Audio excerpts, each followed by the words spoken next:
Hi, Telugu ward plus ఛానల్కు స్వాగతం సుస్వాగతం. Today headlines. 15 తర్వాత కేంద్రంపై యుద్ధమే అంటున్న రేవంత్ రెడ్డి. ధాన్యం తీసుకోకుంటే కిషన్ రెడ్డి ఇంటి ముందు కుప్పలు పోస్తాం. కొమరం భీం జిల్లాలో ముఖ్యమంత్రి రేవంత్ రెడ్డి హెచ్చరిక. పంట మొత్తం కొంటామని రైతులకు భరోసా.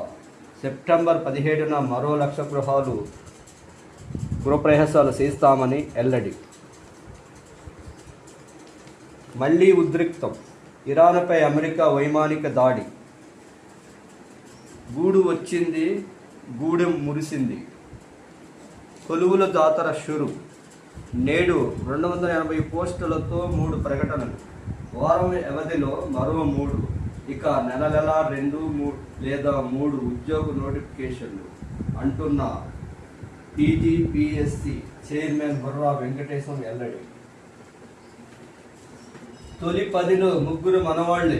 జేఈ అడ్వాన్స్లో 4, 5, 9 ర్యాంకులు తెలుగువారియే. ఉభయ రాష్ట్రాల్లో టాపర్గా మోహిత్ శేఖర్ శుక్లా, ఆ తర్వాత సందీప్ నాగతహర్షల్కు స్థానం. సుప్రీంకోర్టు జడ్జిలుగా నేడు 5 ప్రమాణం.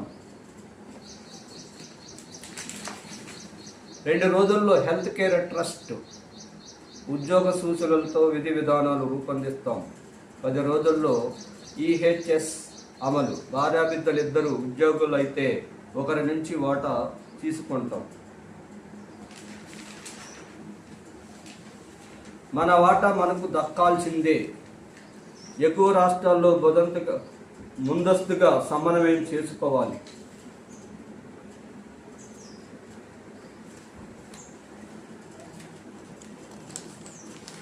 న్యూయార్క్ కంటే బాగుంది.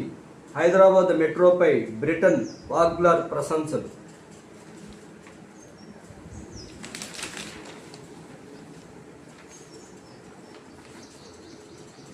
మేలో 25 లక్షల మందికి శ్రీవారి దర్శనం. రాయదుర్గంలో ఎకరా 204 కోట్లు పలికింది. రేపటి వార్తలు రేపు హెడ్లైన్స్ చూద్దాం.